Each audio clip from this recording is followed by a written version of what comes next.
Շարունակում ենք մեր թողարկումը։ Առաջին լրատվականի եթերում Կիրակնորյա լրատվական վերլուծականն է, ես Ռուբեն Մեհրաբյանն եմ։ Հայաստան-Եվրամիություն առաջ գնացող այս հարաբերությունները ունեն շատ կարևոր նաև տարածաշրջանային համատեքստ։ Ի վերջո, երբ 2004 թվականին տեղի ունեցավ Եվրոպայի ամենալայն այսպես ընդհարձակումը եւ այդ ժամանակ մի քանի երկրներ դարձան Եվրամիության անդամ, մինչև դա արդեն ստեղծված էր Բալթյան եռյակ, Վիշեգրադյան քառյակ, երկրները նաև տարածաշրջանային կոոպերացիայի հարցեր լուծած էին մտնում Եվրամիություն։ Մեր տարածաշրջանը շատ դժվար է այդ իմաստով, որովհետև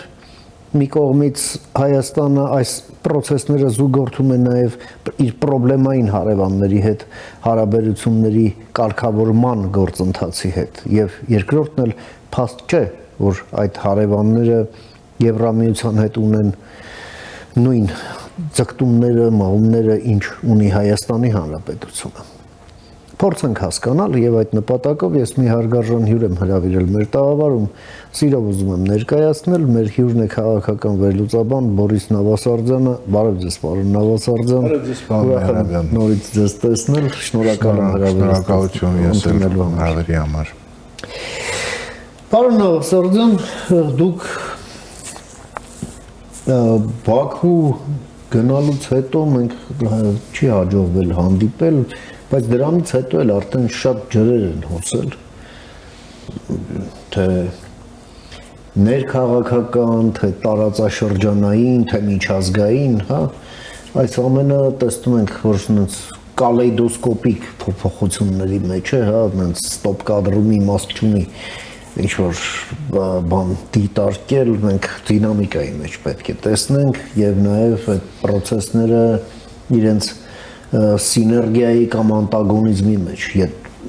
նայած խոսքը ինչի մասին է։ Եվ այդ իմաստով նաև շատ կարևոր են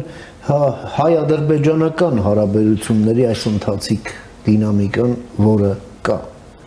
Հիմա Հայաստանը Եվրամիության հետ ռազմավարական նորորակարգ է հաստատում եւ դա ադրբեջանական մամուլում առաջացնում է որոշակի մտավախություններ, որ ահա այնտեղ թաքնված բաներ կան, որոնք կարող են վտանգել խաղաղությունը։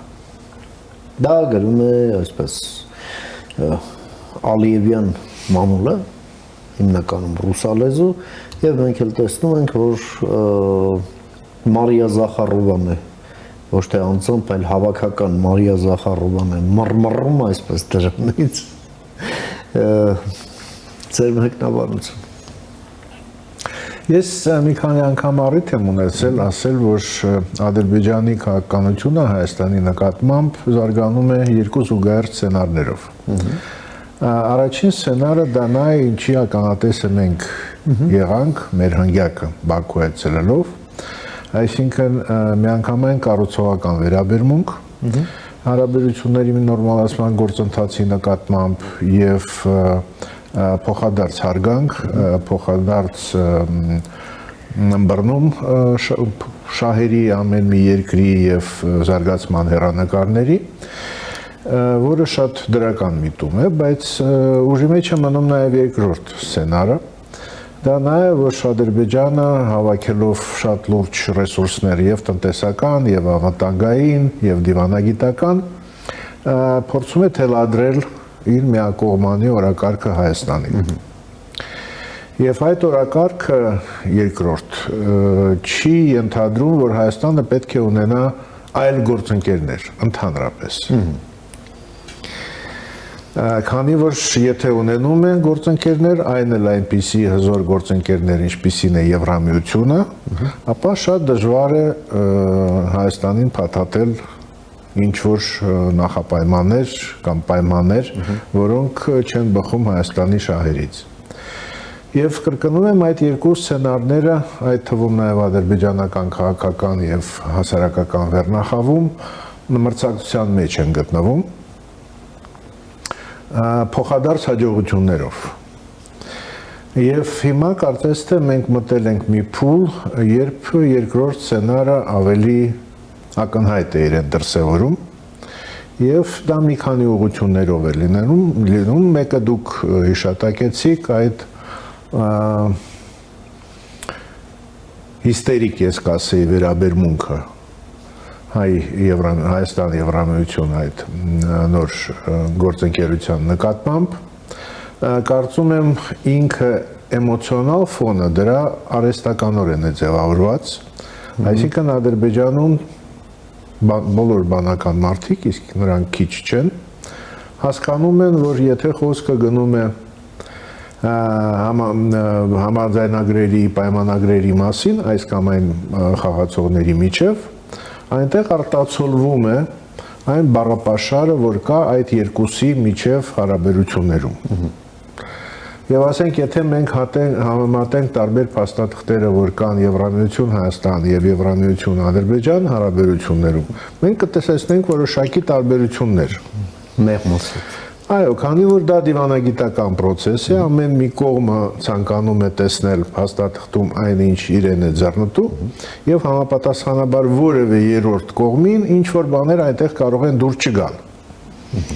Բայց դա նորմալ երևույթ է եւ կրկնում եմ, բանական մարդիկ դա հասկանում են։ Իսկական դրանք հասկանում են, որ Եվրամիություն Հայաստան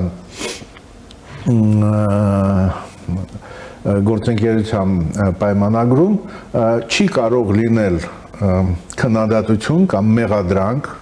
ինչ որ հայկական շրջանակներին, որոնք պատասխանատվություն են կրում, որոշակի պատասխանատվություն են կրում Արցախի հայաթափման համար։ Կան այդպիսի շրջանակներ, դուք էլ գիտեք, ես էլ գիտեմ, բայց մենք գիտենք, որ հիմնական գործոնը դա ամեն դեպքում Ադրբեջանի ռազմական օպերացիան էր, որը իրականացվել էր Արցախում, եւ դա արձանագրված է այդ փաստաթղթում։ Հիմա Ադրբեջանը դա մեկնաբանում է որպես Եվրամիության կողմից աջակցություն Հայաստանում ռևանշիստական ուժերին։ Կրկնում եմ, ցանկացած մտածող մարդ հասկանում է, որ դա սպեկուլյացիա է, որ նման բան այնտեղ չկա եւ չի կարող լինել, եւ ամբողջ փաստաթուղթը, եթե լուրջ ընթերցում ես, դու տեսնում ես, որ դա հենց Հայաստան Եվրամիություն հարաբերությունների մասին է եւ կողմնակի ինչ որ ձևակերպումներ, լրացուցիչ բովանդակություն այնտեղ չեն ենթադրում։ Դա հենց Եվրամիություն Հայաստան հարաբերություններն են։ Բայց պարզ է, որ այդ հարաբերություններում արտացոլվում են նաև հանգամանքներ, որոնք ծնվել են Հայաստան-Ադրբեջան հակամարտությունից։ Եվ դա այն 100,000-ից ավել փախստականներն են,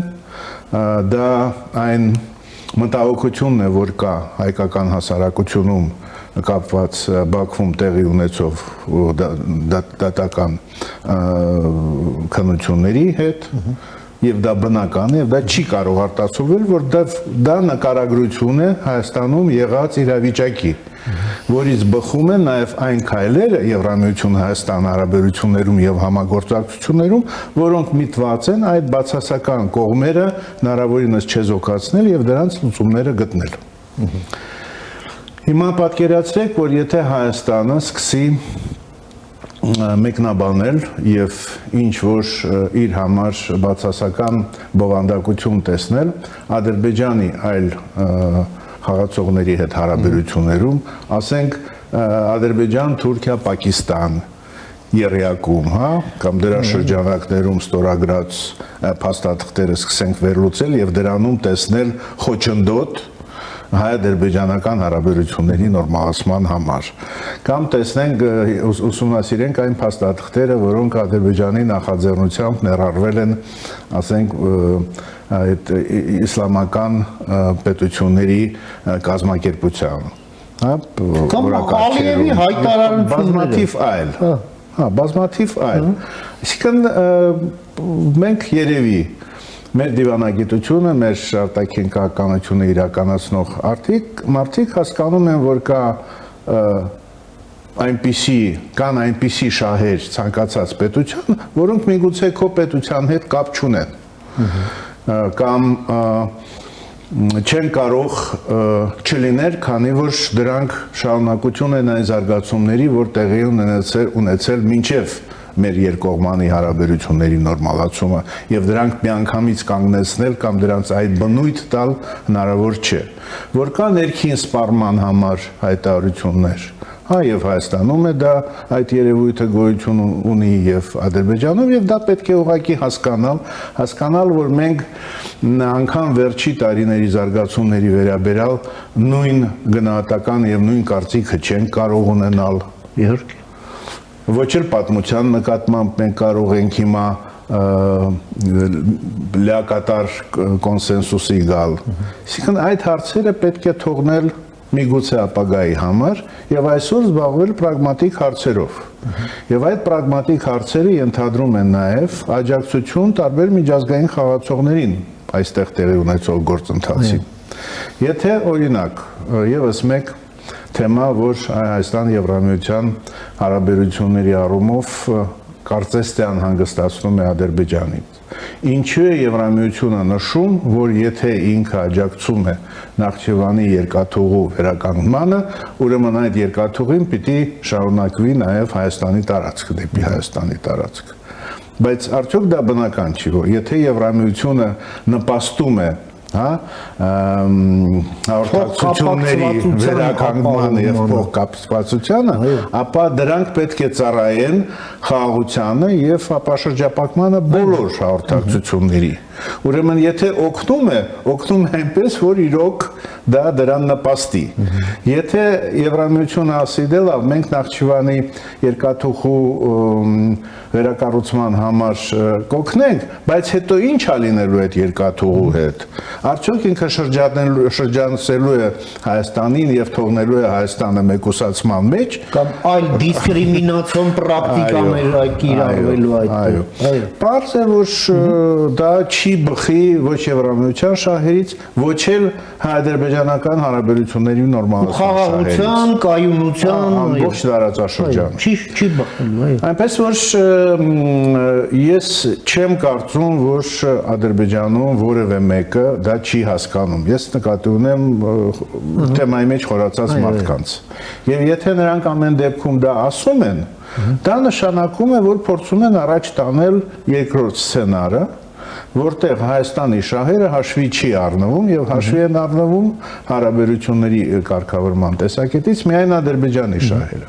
Եվս մեկ թեվա, որ ակտիվացել է ադրբեջանական մամուլում եւ տարբեր քաղաքագետների հայտարարություններում, որ մինչեւ բոլոր հարցերի լուծումը Հայաստանը պետք է ապաշխարի, ներողություն խնդրի եւ նոր դրանից հետո մենք կմտածենք արդյոք թողնել Հայաստանի մեկուսացման մեջ, թե ոչ։ Կրկին այստեղ հակասություն կա այն բառապաշարի եւ մոտեցումների, որը մենք տեսնում ենք առաջին սցենարի պարագայում։ Առաջին սցենարի պարագայում հենց մեր գործընկերները ասում են, մենք հասկանում ենք, որ բոլոր հարցերում պատմության հետ կապված կոնֆլիկտի ծագման հետ կապված, մենք հիմա ընդհանուր հայտարարի գալ չենք կարող։ Ուրեմն թողնում ենք այդ հարցերը ապագայի համար եւ հիմա զբաղվում ենք այն հարցերով, որոնց լուծումը հնարավոր է եւ որոնց լուծման համար չկա խոչընդոտ։ Մի խոսքով, մրցակցությունը շարունակվում է, ես չեմ կարծում, որ այս փուլը այլևս վերջնական է եւ փոփոխման առարկա չի կարող լինել, դա կախված է նաև մեր հմուտ դիվանագիտությունից, դա կախված է մեր հետևողականությունից եւ վճռականությունից ձևավորել գործընկերություն մեզ համար կարևոր երկրների եւ կենտրոնների հետ, առաջին հերթին Եվրամիության հետ, եւ սպասենք մինչեւ համապատասխան փոփոխություններ այդ մեր հմուտ եւ հետևողական գործողությունների արդյունքում կլինեն նաև ադրբեջանական օրակարգում արտաքին քաղաքական։ Ես այնպես չէ, որ անհույս չեմ, որ դա հնարավոր չէ, բայց կրկնում եմ, դա մեզանից էլ է կախված եւ հանկարծ չպետք է Հայաստանը եւ հայկական կողմը այստեղ ընդգրկի եւ մտածի, դե որ դուրս չի գալիս, ինչպիսի պայմանագիր ենք մենք ընկել Եվրամիության հետ, միգուցե մենք վերանայենք այն կամ առաջնահերթությունները փոխենք։ Հա ոչ, կարծում եմ այդպես պետք չէ անել եւ փոխադարձ հարգանքով վերաբերենք իրար եւ հասկանանք, որ եթե ցանկացած հարաբերություններում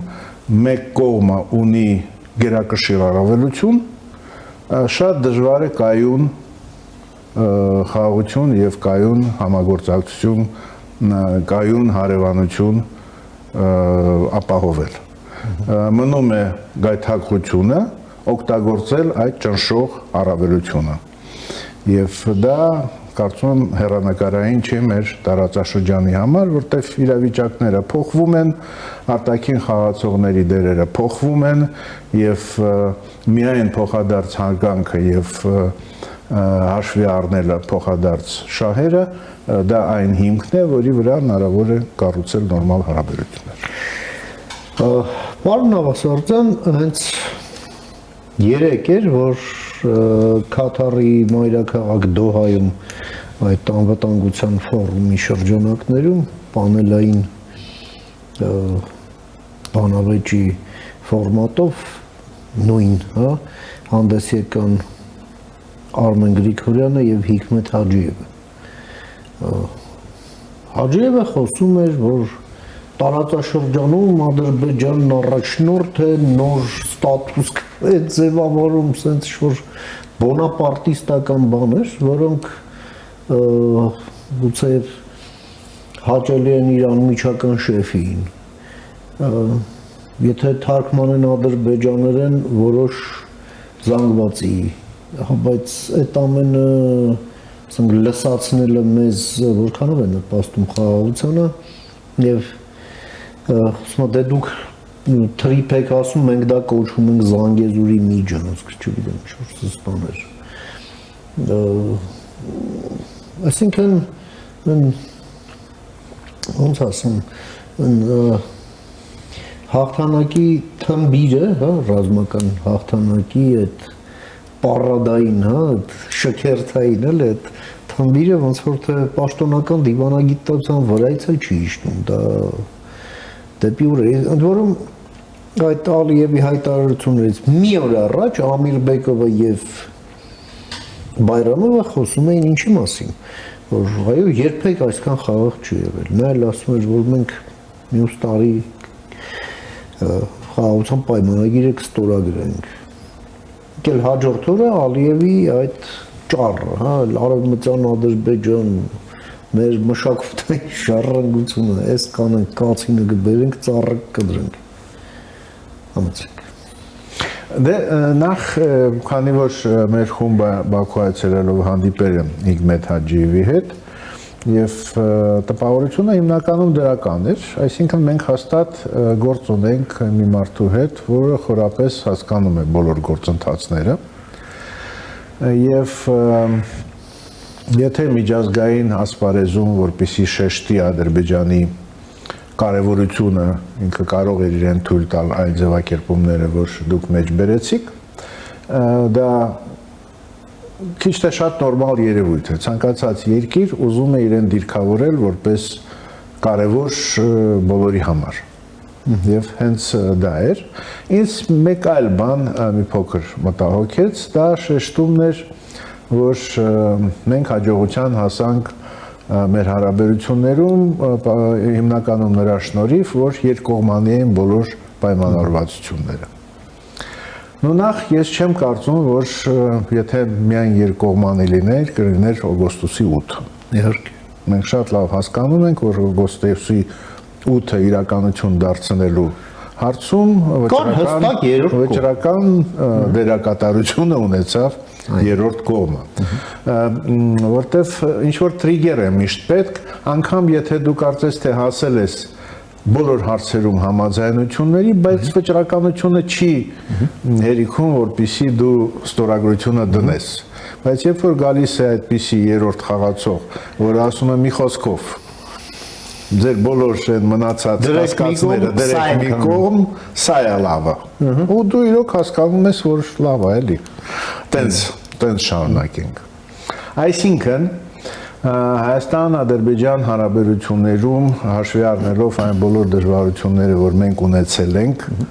դեռ 3-րդ կողմի անհրաժեշտությունը կա։ Մենք իրականում բոլոր որոշումները պիտի կայացնենք երկուսով։ Այո։ Բայց դա չի նշանակում, որ ինչ որ խորհուրդներ, ինչ որ աջակցություն, ինչ որ հուշումներ մենք չպետք է հաշվի առնենք։ Եթե համարում ենք, որ այդ օգնությունը կամ միջամտությունը ինքը դրական է ազդում, ընդունենք երկուսով եւ շարունակենք մեր երկկողմանի հարաբերությունները։ Եվ այս առումով եւ ԱՄՆ-ի դերակատարությունը եւ Եվրամիության դերակատարությունը ումից հենց Ադրբեջանն է ստանում նաեւ ակնկալում նաեւ ֆինանսական աջակցություն։ Բնական։ Եթե որևէ մեկից դու ակնկալում ես ֆինանսական աջակցություն, այնպիսի հարցերում, որոնք անմիջապես կապված են նաև Ադրբեջան-Հայաստան հարաբերությունների հետ։ Նույն connectivity-ն, հա, կամ հաղորդակցություն, փոխկապակցությունը եւ հաղորդակցությունները։ Ուրեմն դու ընդունում ես, որքան երրորդ կողմեր, որոնք կարող են ներդրում կատարել այս բոլոր process-ների վրա եւ միգուցե առանց որոնց դու շատ հարցեր չկարողանաս լուծես ամբողջ ցանկության արկայության պարագայում։ Ի վերջո Եվրամիության վերաբերմունքը այս ամեն ինչին ինքը նաեւ ինչ որ ազդակ է ինվեստորներին, ներդրողներին։ Այո։ Առանց ներդրողներին անհսկայական ռազմավարական ծրագրերը, որը կա Ադրբեջանում, որոնք փորձում է իրականացնել Ադրբեջանը եւ որոնք ներառում են ամբողջ հարավային Կովկասը, առանց այդ ներդրողների չի լինելու։ Մենք չունենք այդ ռեսուրսները, այդ միջոցները, անգամ մեզանից շատ ավելի հարուստ Ադրբեջանը իր դաշնակից Թուրքիայով հանդերձ։ Մենք տեսնում ենք, որ Թուրքիան անգամ այդ իր համար շատ կարևոր երկաթուղու համար Ղարս Նախճիվան նույնիսկ Թուրքիան է փորձում դրսից արտաքին ներդրողներ եւ միջոցներ գտնել։ Պես որ պետք չէ այդքան հպարտանալ մեր հաջողություններով երկկողմ ձևաչափով, որքան էլ նրանք ուրախալի են, եւ հաշվի առնենք, որ մենք դեռ երկար մեր գործընկերների կարիքը կունենանք եւ եթե այդ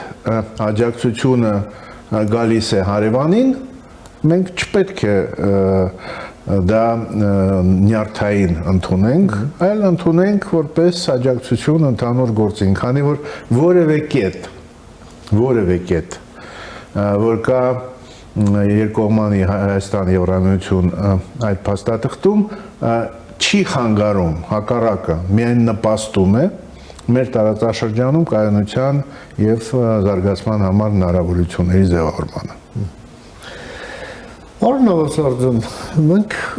նաև այն ամենը, ինչ մենք քննարկում ենք, ունի եւս մի շատ կարևոր միջազգային համատեքստ, դա ռուս-ուկրաինական այս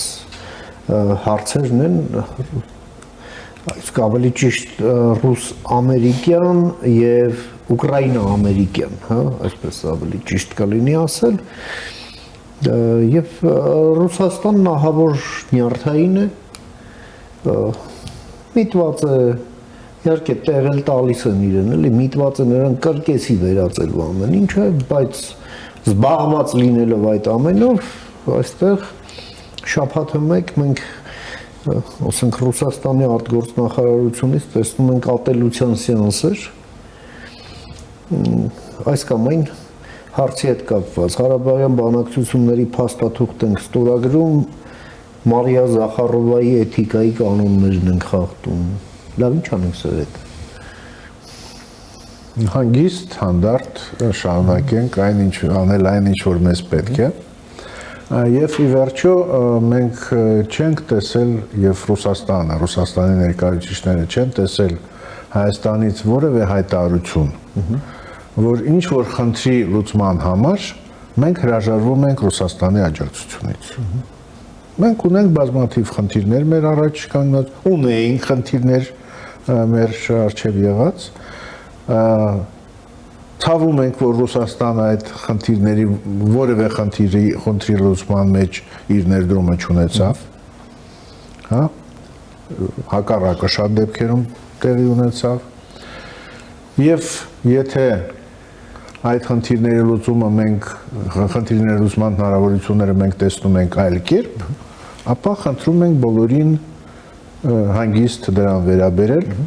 եւ մտածել, իսկ դուք ինչով կարող եք նպաստել այս տարածաշրջանում խաղաղությանը եւ զարգացմանը։ Ռուսաստանը ունի մտածելու բաներ, մենք ունենք Ռուսաստանին ասելիք, եւ եթե խոսքը գնում է կոնկրետ տրիպի մասին, եթե խոսքը գնում է կոնկրետ հաղորդակցությունների ապաշրջապակման մասին, ապա կան հարցեր, որոնք Հայաստանը պետք է որ քննարկի Ռուսաստանի հետ եւ Ռուսաստանը պետք է դրսեւորի կառուցողական վերաբերմունք։ Առաջինը դա իրավական փաստաթղթային մասի կարգի բերելն է։ Ես նկատի ունեմ, օրինակ, կարծեմ ձեզ հետ էլ ենք խոսել այդ թեմայով, ես նկատի ունեմ մաքսային կանոնադրությունը Եվրասիական միության, որտեղ կան, ասենք, պոտենցիալ խոչընդոտներ, որպեսզի TRIP-ը արդյունավետ աշխատի։ Ուրեմն, եթե Ռուսաստանը չի ցանկանում մեզ խանգարել, պետք է լինի կառուցողական Հայաստանի հետ բանակցություններում, ինչպիսի ճշգրտումներ պետք է մտցնել այդ փաստաթղթի մեջ, որ հետո մենք ֆորմալ անիմաստ խոչընդոտների առաջ չկանգնենք։ Խոսքը գնում է տրանզիտային բեռների ձևակերպման մասին, որը մտնում է Եվրասիական այդ մաքսային կանոնադրության մեջ։ Ես կարծում եմ, որ հայկական կողմը կամ հուսով եմ հայկական կողմը ուսումնասիրել է այդ հարցը եւ ունի առաջարկություններ, ինչ պետք է անել, որպեսզի այդ խոչընդոտները չեզոքացվեն։ Մենք ունենք խնդիր նույն, ես արդեն հիշատակել եմ այդ Նախճիվանով երկաթուղու շարունակության հետ դեպի Հայաստան։ Պարզ է, որ գոնե առայժմ կոնցեսիոն պայմանագիրը Ռուսաստանի երկաթուղային ընկերության հետ մեզ մոտ ուժի մեջ է։ Այս պահին այո։ Այո, այս պահին այո։ Եվ այս պահին, եթե մենք չենք հրաժարվում դրանից, մենք շարունակում ենք համագործակցությունը այդ առումով,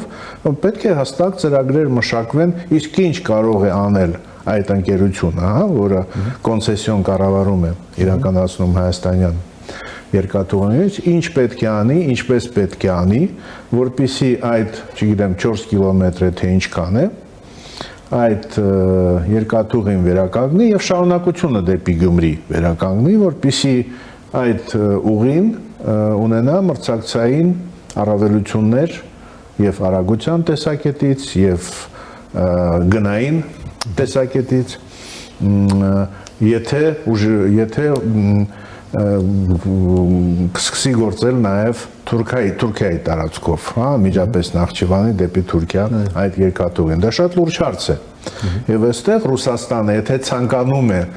լինել Հայաստանի համար նորմալ գործընկեր, արդեն դաշնակից չեմ ասում, դաշնակիցը վերջացավ, մնաց միայն թղթի վրա։ Բիզնես պարտներ։ Այո։ Ուրեմն պետք է մտնի լուրջ բանակցությունների մասին, մշակվեն կոնկրետ պրոյեկտներ, այլ ոչ թե սպասեն մինչև գա այն պահը, որ արդեն ուշացած կլինեն համապատասխան լուծումներ։ Եվ հայկական կողմը պետք է պրոակտիվ այստեղ լինի եւ կրկնում եմ այդ նյարդային հայտարարությունների փոխարեն Ռուսաստանը պետք է առաջարկի կոնկրետ լուծումներ, այն լուծումները, որոնք աշխատեցին Ղազախստանից ցորեն բերելու հարցում։ Օրինակ։ Հենց որ իմացա, որ կա հնարավորություն, որ Ռուսաստանը շրջանցելով տարբերակ կա, միանգամից առաջարկեցին, շատ լավ է, ուրախ ենք, այդպես էլ պետք է շարունակել։ Թեև մենք հասկանում ենք, որ ի վերջո Ղազախստանից բերվող ցորենը պետք է ոչ թե Վրաստանի տարածքով հասնի Հայաստան, որտեղ դա լրացուցիչ ծանրաբեռնվածություն է նշանակում վրացական երկաթուղու վրա, մենք տեսնում ենք արդեն Ադրբեջանի հետ էլ ինչ որ խնդիրներ կան մաքսային ծառայության կողմից, որը շատ տագնապալի է, ցանկալի չի, որպեսզի այս եռյակում կարծես թե Հարավկովկասյան եռյակում կարծես թե ամենակառուցողական պետությունը Վրաստանը, այսօր հանկարծ ստեղծում է անիմաստ խոչընդոտներ, դա գիտակցում են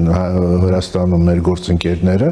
եւ կարծում եմ այս հարցերին պետք է լուրջ ուշադրություն դարձվի եւ ի վերջո պետք է բոլորը հասկանան, որ բազմազանությունը հաղորդակցությունների միայն բարձրացնում է ընդհանուր կարևորությունը ռազմավարական եւ արժեքը մեր տարածաշրջանի իր բոլոր առանձին վերսրած 3 երկրների համար նաեւ։ Այսինքն եթե աշխատի տրիպը, ի վերջո վերջին հաշվարկով դա օգտակար կլինի նաեւ Վրաստանի համար։ Եվ ոչ միայն Հայաստանի եւ Ադրբեջանի։ Շատ շնորհակալ եմ, պարոն Աղասարդյան։ Նմանապես կարևոր եւ հանգամանալից դիտարկումները, տեղեկությունները եւ գնահատականները մեր հեռուստադիտողին ներկայացնելու եւ ձեր ժամանակից մեր եթերին հատկացնելու համար միշտ նոր հանդիպում, ամենայն բարիք։ Հաջողություն։ Մենք զրուցեցինք մեր գործընկեր քաղաքական վերլուծաբան Բորիս Նավասարդյանի հետ, լսեցինք իր դիտարկումները կապված այս հայ-եվրոպական մերձեցման ֆոնին ընթացող հայ-ադրբեջանական գործընթացի հետ։ Կարճ դադարից հետո կվերադառնանք, մնացեք առաջին լրատվականի հետ։